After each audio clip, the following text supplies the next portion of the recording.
Hey hello guys, நான் தான் உங்கள் கார்த்திக். எல்லோரும் எப்படி இருக்கீங்க? நல்லா இருப்பீங்கன்னு நம்புகிறேன். ஸோ இன்றைக்கி என்ன பண்ணலான்னு பார்த்தா, இன்றைக்கி நான் ஊருக்கு வந்திருந்தேன் ஆக்சுவலாக.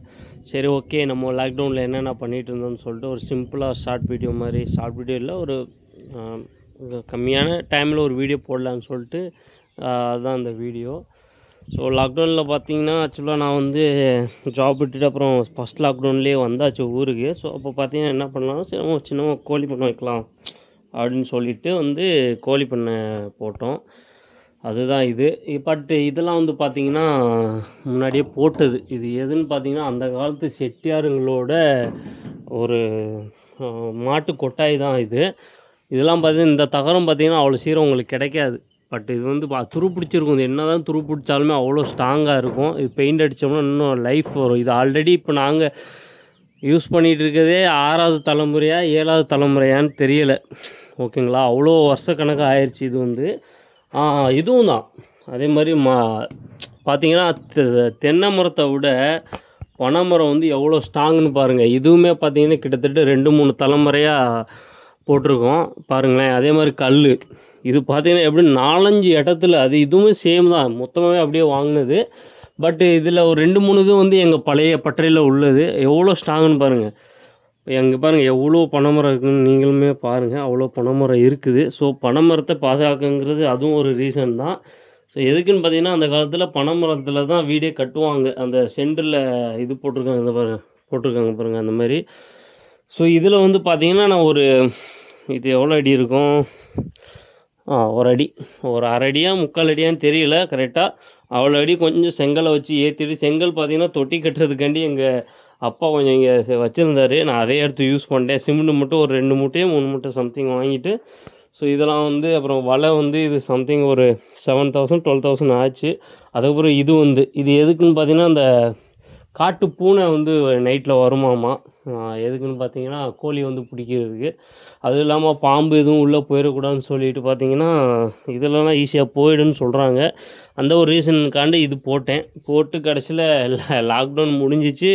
நம்ம ஊருக்கு கிளம்புனதுனால கரெக்டாக பார்த்துக்க ஆள் இல்லாமல் பார்த்துக்காம இருந்ததுனால அது வந்து பார்த்திங்கன்னா கீரி புல்லை சும்மாவே சுற்றிக்கிட்டு இருக்கும். ஸோ கீரி ப்ளஸ்ஸு அந்த பக்கத்தில் இருக்கிற அந்த நாய்ங்கள்லாம் வந்து கோழியை ஃபுல்லாகவே பிடிச்சி காலி பண்ணிருச்சு. ஆமாம். ஸோ இதில் ஒரு விஷயம் என்னென்னா, அந்த மரங்கள் எல்லாமே லாக்டவுனில் பார்த்திங்கன்னா இவ்வளோ சைஸில் தான் இருந்துச்சு. அவ்வளோ சைஸில் தான் இருந்துச்சு. இந்த மாதிரி இப்போ பார்த்திங்கன்னா நல்லா வளர்ந்துருச்சு. நல்ல நிழலாகவும் இருக்குது. என்ன இது கொஞ்சம் இங்கிட்டு வந்துருந்துச்சுன்னா நல்லா இருந்திருக்கும். இது அதுவாக முளைச்சது. அந்த பனம் என்ன முருங்கை மரம் மட்டும் நான் வச்ச இது வந்து ஆக்சுவலாக ஒருத்தவங்க வெட்டிகிட்டு இருந்தாங்க மரத்தை. அவங்க மரத்தில் பாதி எடுத்து வெட்டிட்டு வந்து மேலே கொஞ்சம் சாணி வச்சு இதுவுமே நல்லா வளர்ந்துருச்சு. அதுக்கப்புறம் பார்த்திங்கன்னா மோட்ரு ரூமு இது நம்ம இங்கே தான் நம்ம இது பண்ண கொய்யாக்கன்று வச்சேன். கொய்யாக்கன்றும் கொஞ்சம் வளர்ந்துருக்கு. ஒழுங்காக காய்க்கலைன்னு சொன்னாங்க. பட் பார்த்தேன் ஒரு 2-3 இப்போ தான் காய்க்கிற மாதிரி இருக்குது. ஆமாம், இந்த பாருங்கள் இது. அதுக்கப்புறம் இங்கே ஒரு பள்ளம் இருந்துச்சு. நல்ல காரியம் பண்ணியிருக்கிறாங்க. ரொம்ப நாளைக்கு அப்புறமா எங்கள் டேடி மூடிட்டார். அது வந்து கீழே மோட்ரு வச்சுக்கிறதுக்கு மாதிரி இருந்தது. இங்கே தான் தொட்டி இருந்துச்சு. இதை உடச்சி அதில் தள்ளி மண் போட்டு மூடியிருப்பாங்க போல இருக்குது. ஸோ வாங்க நான் வந்து கேணி காட்டுறேன். கேணி வந்து பார்த்திங்கன்னா இதான் மோட்ரு ரூமு.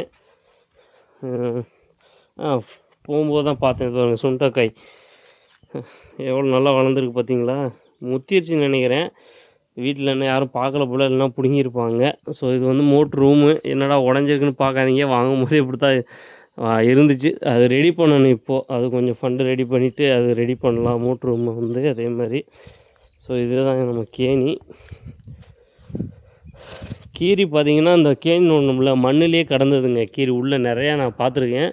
ஆள் இருந்துச்சுன்னா வராது. பரவாயில்ல, விராமீன் அங்கே விட்டுருக்குறாங்க. உங்களுக்கு தெரியுதா என்னன்னு தெரியல. அங்கே பாருங்கள், விராமீன் எப்படி ஓடுதுன்னு மட்டும் பாருங்கள். பாருங்கள், ஏதோ இற போட்டிருக்காங்கன்ட்டு வருது. பரவாயில்லைங்க, நிறைய விராமீன் நிற்கிது. நான் அப்போ பார்த்தேன் கம்மியாக தான் இருந்துச்சு. கிட்டத்தட்ட 1 3 4 5 6 7 மீன்கிட்ட நிற்கிது. பரவாயில்ல. விராமீன் இது என்னன்னா ஒரு பிரச்சனை, சில டயத்தில் தண்ணி மழை ரொம்ப பெய்யும்போது கேணி தண்ணி வந்து மேலே வந்துடுங்க, ஃபுல்லாகவே மேலே வந்து வெளியேற ஆரம்பிச்சிடும். ஸோ அந்த மாதிரி டயத்தில் இந்த மீனும் வெளியே போயிடும். அதுக்குள்ளே நம்ம பிடிச்சி யூஸ் பண்ணால் தான், இல்லைன்னா அப்படியே வெளியே போயிடும். அதை வாங்கி விட்டுருக்குறாங்க எவ்வளோ இருக்குது எங்கள் டேடி. இந்த பாருங்கள், இந்த மண் தான் அதில் எடுத்து கொட்டியிருக்காங்க போல், பரவாயில்ல. ஸோ இதுதான் நம்ம வயல். அது பாருங்கள், தெரியுதுங்களா விராமீன்? மேபி கேமரா சின்னமாக இருக்கிறதுனால இங்கேருந்து அவ்வளோ சீக்கிரம் தெரியாதுன்னு நினைக்கிறேன். ஸோ நான் ஊர்லேருந்து எப்போதுமே வந்தால் நைட்டு இங்கே தாங்க வருவேன், இதில் தான் வருவேன். நீ வீட்டுக்கு போய் டிஸ்டர்ப் பண்ண மாட்டேன். ஏன்னா எங்கள் வில்லேஜ் இல்லையா, வில்லேஜெலாம் பார்த்திங்கன்னா மேக்ஸிமம் ஒரு 7 மணிக்கெலாம் படுத்து தூங்கிடுவாங்க. அந்த ஒரு ரீசன்னாலேயே இங்கே வந்து கட்டிலில் படுத்துறது, காலைல வீட்டுக்கு போவேன் எழுந்திரிச்சு. ஸோ இது நெல்லிக்கண்ணுன்னு நினைக்கிறேன், நெல்லிக்கன்று வச்சுருக்குறாங்க. அவங்களுக்கு ஒரு மெடிசன் இதுலேயே பார்த்திங்கன்னா ஒரு சின்ன மெடிசன்னு சொல்கிறேன் பாருங்கள். இந்த இது தெரியுமா என்னன்னு தெரில, இது ஆனை நெறிஞ்சி முள்ளுன்னு சொல்லுவாங்க, ஓகேவா? இந்த ஆனை நெறிஞ்சி முள், நான் வந்து சிவகாசியில் வந்து ட்ரைனிங் போனேங்க. அங்கே வந்து பார்த்திங்கன்னா இது இதோட பலன்லாம் சொல்லியிருந்தாங்க. அது மட்டும் இல்லாமல் போன மாதம் பார்த்திங்கன்னா எனக்கு கொஞ்சம் வெயிட்டு குறைக்கலான்னு சொல்லிவிட்டு கொஞ்சம் ப்ரோட்டீனு ஃபுட்டு கண்ட்ரோல் பண்ண ஆரம்பித்ததுனாலே கொஞ்சம் ப்ரோட்டீன் ஐட்டம் ஜாஸ்தி சாப்பிட்டதுனாலவா என்னன்னு தெரியல, பார்த்திங்கன்னா ஸ்டோன் ஃபார்ம் ஆயிடுச்சு. சரி, அறிகுறியாக 2 ட்ரிப்பு வலி வந்துச்சு. சரி காமனாக இருக்குமேன்னு சொல்லிட்டு ஒரு 1/2 அன் ஹவருக்கு அப்புறம் ரொம்ப வலிக்கலை. அப்புறம் ஊருக்கு போன ட்ரிப்பு வந்திருந்தப்போ நைட்டு ஃபுல்லாக ரொம்ப வலி. அதுக்கப்புறமா பார்த்திங்கன்னா ஹாஸ்பிட்டல் நைட்டு 1:30 மணிக்கு இங்கேருந்து கவர்மெண்ட் ஹாஸ்பிட்டலில் போய் கதவை தட்டி அவங்க வந்து யார் திருட வந்துட்டாங்களோன்னு பயந்து வந்து திறந்தாங்க. நர்ஸுங்க, டாக்டருங்க இருக்க மாட்டாங்க. ஸோ அதுக்கப்புறமா பார்த்திங்கன்னா அவங்க கேட்டாங்க குடிச்சிருங்களா, குடிக்கலாம் இல்லை மேடம் சொல்லிட்டு 2 டேப்லெட் கொடுத்தாங்க. அது போட்டதுக்கப்புறம் தான் சரியாச்சு. அதுக்கப்புறம் தான் காலையில் எங்கள் மம்மி இதை தண்ணியில் நல்லா போட சொன்னேன். எனக்கு தெரிஞ்சிருந்ததுனால நான் அப்படின்ட்டு வர சொல்லி அவங்க தண்ணியில் போட்டு ஒரு 3 நாள் குடித்தேங்க. 3 நாள் கரெக்டாக காலையிலையும் சாயங்காலமும் ஒரு டம்ளர் குடித்தேன். நல்லா கெட்டியாக இருந்தப்போ குடிக்க முடியல தான், நான் பல வழியும் குடிச்சிட்டேன். ஸோ 3ஆவது நாள் 4ஆவது நாள் பார்த்திங்கன்னா எனக்கு யூரின் அடைச்சி வந்துச்சு. பார்த்திங்கன்னா ஏதோ வெளியே வந்த மாதிரி இருந்ததுக்கும் ஒரு மாதிரி ஃப்ரீயான மாதிரி ஃபீல் ஆச்சு. ஸோ என்னான்னு பார்த்தா கல் இருந்துச்சு. எப்படியும் ஒரு 6 to 8 mmக்குள்ளே ஒரு கல் வெளியில் வந்துருந்துச்சு. நான் அது பார்த்தேன். ஸோ அதனால தான் உங்களுக்கு சொல்கிறேன். ஸோ இந்த மாதிரி பாருங்கள். ஸோ இது உங்களுக்கு கிடச்சிச்சின்னா கண்டிப்பாக குடிங்க, ஓகேங்களா? நான் இப்போ வந்திருக்கேன். இந்த சாயங்காலமும் இப்போ காலையிலையும் வீட்டில் பிடுங்க சொல்லி குடிக்க போகிறேன். எனக்கு இது நான் பலனளிக்குமா என்னன்னு தெரியாமல் நான் இருந்தேன். பட் பார்த்திங்கன்னா கல் வெளியே இருந்ததுக்கு வந்து எனக்கு நம்பிக்கையானது. அதனால் ஊருக்கு எப்போ வந்தாலும் அது கொஞ்சம் போட்டு காலைல சாயங்காலம் ஒரு சொம்பு குடிச்சிட்டு போகிறது. ஆமாம், வண்டி அது நேற்று ஒரு சிறப்பான சம்பவமும் நடந்து போச்சு.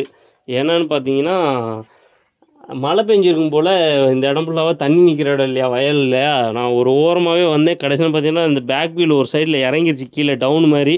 ஸோ அப்படியே லெஃப்ட் சைடு சாஞ்சதில் பார்த்தீங்கன்னா அந்த பாருங்கள் வதி ஃபுல்லாகவே இங்கே பாருங்கள், வதி ஃபுல்லாக ஒட்டிகிட்ருக்காப்புல. பட்டு ஸ்லோவாக தான் வந்தேன், அதனால் ஒன்றும் ஆகலை. அது என்னென்னு பார்த்தீங்கன்னா டயருக்கு வலிக்கிட்டு கீழே பள்ளத்தில் இறங்கினோன்னே க்ரிப்பு பண்ண முடியாமல் டக்குன்னு விழுந்துருச்சு வண்டி, வேறு ஒன்றும் கிடையாது. ஸோ இடமே ஃபுல்லாகவே மாறிடுச்சுங்க. லாக்டவுனில் இருந்த வீடியோ நான் மேக்ஸிமம் முடிஞ்சு அட்டாச் பண்ணுறேன், வீடியோ இல்லைனாலும் ஃபோட்டோ. அதுக்கும் இதுக்கும் நிறைய டிஃப்ரெண்ட் இருக்கும், பாருங்கள். ஆமாம். ஸோ நம்ம வீடியோ பிடிச்சிருந்தால் கொஞ்சம் லைக் பண்ணுங்கள், கமெண்ட் பண்ணிவிட்டு சப்போர்ட் பண்ணுங்கள். அதே மாதிரி இந்த மாதிரி எவ்வளோ பேருக்கு இந்த மாதிரி வயங்க இருக்குது, நீங்கள் என்னென்ன பண்ணியிருக்கீங்கன்னு கொஞ்சம் சொன்னீங்கன்னா எனக்கு யூஸ்ஃபுல்லாக இருக்கும். ஏன்னு பார்த்தீங்கன்னா எனக்கு வந்து எங்கள் இடத்துல ஏதாச்சும் பண்ணலான்னு பிளான் இருக்குது. பட் என்ன விஷயம் பண்ணலான்னு கரெக்டாக தெரிய மாட்டேங்குது. எங்கள் டேடி வந்து பார்த்திங்கன்னா ஒன்லி இப்போ ரைஸ் மட்டும்தான் நாங்கள் போட்டுட்ருக்கோம். நாற்று நட்டு ரைஸ் மட்டும்தான். அப்பப்போ தோட்டம் வைப்பாங்க, அவ்வளோதான். பட் வேறு மாதிரி பிளான்ட் ஏதாச்சும் வைக்கலாமா, இல்லை எப்படின்னா ட்ராகன் ஃப்ரூட்ஸ், அவகேடோ வந்து நம்ம கிளைமேட்டுக்கு மேக்ஸிமம் அதுவும் இது வந்து பார்த்திங்கன்னா புதுக்கோட்டை மாவட்டம் எப்படின்னு உங்களுக்கே தெரியும். ஸோ பார்த்திங்கன்னா ஹெவி வெயில் இருக்கிறதுனால ட்ராகனும் கஷ்டமாக இல்லை. ட்ராகன் ஃப்ரூட் வந்தாலும் நமக்கு அவகேடோ வைக்க முடியாது, அதுக்கு வந்து கிளைமேட்டு நல்லா இருக்கணுமா. ஸோ நிலம் பார்த்திங்கன்னா தண்ணி நிற்கிற நிலம் தாங்க, தண்ணி நிற்கும். ஸோ அதனால் இந்த மாதிரி இடத்துல என்ன பிளான்ட் வைக்கலாம், இல்லை எந்த மாதிரி பிளான் பண்ணலான்னு உங்களுக்கு ஏதாச்சும் கொஞ்சம் யோசனை இருந்தால் கமெண்டில் சொல்லுங்கள். மற்றபடி வேறு ஒன்றும் இல்லை. Thank you so much.